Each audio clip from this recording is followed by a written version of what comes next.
Well, hey pals, Peaks here. Thanks for dropping in today. Just wanted to talk about a few pickups and some existing companion cards. For the cards you see in front of you here, big seasons, big moments. Those are two lanes, I guess you would say, that I like to ride in as a guide to my personal collection, or my permanent collection, as might be said in the art world at a museum. You've got your permanent collection, and then you've got your rotating exhibitions. And this is my permanent collection you see in front of you. And I always like to pair up cards, or part of the joy I get in collecting is finding companion cards for these things. A lot like the bridge box, finding those sort of tape parallels, pinhole parallels, perhaps miscuts. Those are the kind of things I look for to kind of pair with the permanent collection. I guess it's all permanent. I don't know what I'm talking about. Anyhow, maybe some of this will come across in the cards I'm about to show as I yammer on here. And why don't we start with the 56 Don Newcomb. This is my 1956 Don Newcomb. Of course, won the Cy Young as well as the MVP that season. One of just a handful to do that. And made it all the way to the World Series, and only one player had a bigger season than Don Newcomb, and that was the Mick. I'm not going to show that project today because, well, I don't have the main card. So if anybody wants to send me a tip on how I can get an affordable copy of the 1956 Mickey Mantle, you know, I'm here. Anyway, we're here to talk about Don Newcomb, who I absolutely adore. What a great story. And 1956 was Don's biggest season, no doubt. Apart from not winning a championship, you know, like I said, Cy Young and MVP. This is my copy, nicely centered, you know, just a really nice PSA 5.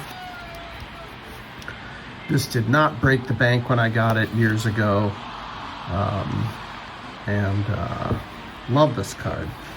So here's an example of a card in the collection, 2002 Topps Archives Reserve. Of course, Topps did an amazing job of making these Archives Reserve copies of these massive seasons and significant sort of well-known baseball cards. I think it's safe to say the 56 Newcomb is a pretty well-known card. Perhaps, maybe it's his most well-known. I don't know, you tell me. But anyhow, this was a very cheap parallel that Topps Archives Reserve did in 2002. This is not scarce or difficult to find by any means. Very cheaply, had probably just a couple of bucks, honestly. And look at the shine back then. 2002 Archives Reserve. Fabulous companion card. This I've had for a long time, but I just always loved the idea of pairing cards together. So a nice companion card that was already in the collection, but here I have just got my Com-C box, and I'm kind of going through that and pulling out some cards that I want to feature here, and this is one of them. How do you like that? A beautiful 1956 Newcomb tape parallel. There's a few spots on here, the lower left corner, right up top in the middle, and right in the bottom in the middle, where you can see this has been taped into some sort of album in the past. Here's the back. But I love that as a companion piece for the 56 Newcomb. The tape parallel. Absolutely love it. All right, next we have my 1958 Topps Number 310, Ernie Banks, a really beautiful presenting 3. A lot of times with this card, that this yellow can be faded and or just kind of dirty, as it is such a vibrant color. A lot of times you might get ink things happening here, and this is a really beautiful example for the grade. And you know, Mr. Cub, this is the first MVP of back-to-back MVPs for Ernie Banks. Got him in 58 and 59. Really the peak of his career, 58, 59, even though the Cubs weren't at the peak of their franchise by any means. But I just love the portrait on this, the colors. It's just a beautiful baseball card. And representing Ernie Banks' first MVP, that was on my mind. And of course, as with Don Newcomb, from the same year, we have the Archives Reserve Refractor. Again, the card build quality on these is so outstanding for the price point as well. I mean, these are only a couple bucks. Even still, I think these are, you know, a few bucks, especially on ComC. And I just think that's a steal for sort of what you're getting. And find a nice centered copy. And you know, being from 2002, sometimes there can be scuffs and whatnot. I've, you know, found that I've picked up a few from ComC, and once they were in hand, there was something about them that perhaps I didn't like, so I looked for a better copy. But again, these are only a buck, $2, $3, something like that.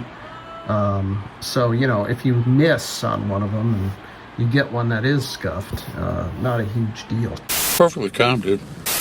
All right, so my pickup to go along with those two Ernie Banks was this one, another tape parallel. However, it is not from 1958, nor is it the same image. However, it does recognize Ernie's very first MVP. This is the 59 Topps Baseball Thrills. Hustler Banks wins MVP award. This was known to be incredibly athletic, was great with the glove and shortstop, and of course had a hammer with the bat, with well over 500 homers. But just love that image, sliding into home there, fantastic. And talks a little bit about Ernie's MVP season. I do not have a graded copy of this. That might be on the list. But yeah, I just love how that recognizes the big season for Mr. Cub, and that's going to be my companion for that season anyways. And I guess a little foreshadowing as to what's on my list. A buyback would be amazing if that ever surfaced. But anyway, let's move on